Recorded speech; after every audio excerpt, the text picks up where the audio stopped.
Greenland का भविष्य आज दुनिया के सबसे जटिल और महत्वपूर्ण सवालों में से एक है।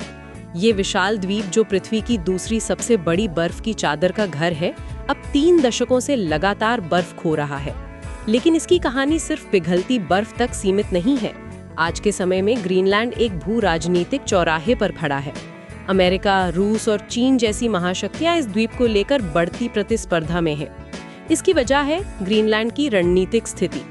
ये आर्कटिक शिपिंग रूट्स के नजदीक है, जो भविष्य में ग्लोबल ट्रेड के लिए महत्वपूर्ण हो सकते हैं। साथ ही यहाँ रेयर अर्थ एलिमेंट्स और क्रिटिकल मिनरल्स के विशाल भंडार हैं, जो ग्रीन एनर्जी ट्रांजिशन के लिए जरूरी हैं। क्लाइमेट चेंज के कारण ग्रीनलैंड की आइस शीट तेजी से पिघल रही है। नए CMIP-6 मॉडल्स के अनुसार ये पिघलना पहले के अनुमान से भी तेज हो सकता है। अगर हाई एमिशन सिनेरियो चलता रहा तो 21st सेंचुरी के अंत तक मेल्ट सीजन 22 दिन लंबा हो सकता है। इसका मतलब है कि ग्लोबल सी लेवल में 5 सेंटीमीटर तक की अतिरिक्त वृद्धि हो सकती है। 2025 में ग्रीनलैंड ने 105 बिलियन टन बर्फ खोई है। ये लगातार 29वां साल है जब ग्रीनलैंड की आइस शीट में ओवरऑल मास लॉस हुआ है।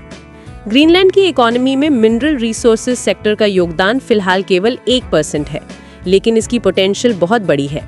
गवर्नमेंट ऑफ ग्रीनलैंड ने अपनी नई मिनरल रिसोर्सेज स्ट्रैटेजी 2025 टू 2029 में स्पष्ट किया है कि वे सस्टेनेबल डेवलपमेंट के साथ माइनिंग इंडस्ट्री को बढ़ावा देना चाहते हैं। इसका लक्ष्य है इकोनॉमिक डाइवर्सिफिकेशन और इवेंचुअल इंडिपेंडेंस के लिए आर्थिक आत्मनिर्भरता हासिल करना।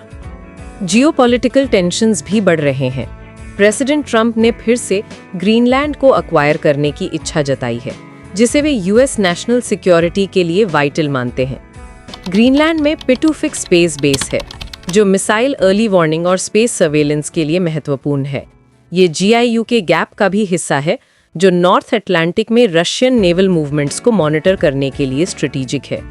चाइना की इंटरेस्ट भी ग्रीनलैंड में रही है, खासकर पोलर सिल्क रोड के तहत। लेकिन हाल के वर्षों में चाइनीज प्रेजेंस कम हुई है। वेस्टर्न कंट्रीज ग्रीनलैंड के मिनरल रिसोर्सेज को चाइना डिपेंडेंसी कम करने के अवसर के रूप में देख रहे हैं। फ्यूचर सिनारियोज की बात करें तो कई पॉसिबिलिटीज है। पहला सिनारियो है कंटिन्यूड डेनिश सॉवरेंटी के साथ ग्रेजुअल ऑटोनॉमी इंक्रीज। इसमें ग्रीनलैंड धीरे धीरे अधिक सेल्फ गवर्नेंस हासिल करेगा, लेकिन डेनमार्क के साथ फॉर्मल टाइज बनाए रखेगा। दूसरा सिनारियो है फुल इंडिपेंडेंस, जिसके लिए इकोनॉमिक सेल्फ सफिशिएंसी जरूरी है। ये माइनिंग रेवेन्यूज और स्ट्रेटेजिक पार्टनरशिप्स पर निर्भर करेगा। तीसरा सिनारियो है इंक्रीज्ड US इन्वॉल्वमेंट।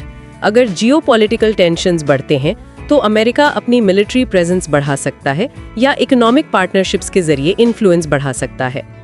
चौथा सिनारियो है मल्टीलैटरल आर्कटिक गवर्नेंस, जिसमें ग्रीनलैंड आर्कटिक काउंसिल और अन्य इंटरनेशनल फोरम्स में अधिक एक्टिव रोल निभाएगा।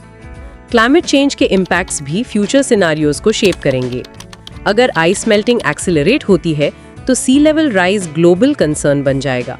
इससे ग्रीनलैंड की इंटरनेशनल इंपॉर्टेंस और भी बढ़ेगी। साथ ही Arctic shipping routes commercially viable हो सकते हैं, जो ग्रीनलैंड को मेजर शिपिंग हब बना सकता है। इकोनॉमिक ट्रांसफॉर्मेशन भी एक की फैक्टर है। सोशल और कल्चरल फैक्टर्स भी कंसिडर करने होंगे। ग्रीनलैंडिक पॉपुलेशन की एस्पिरेशंस और इंडिजिनस राइट्स का सम्मान करते हुए डेवलपमेंट करना होगा।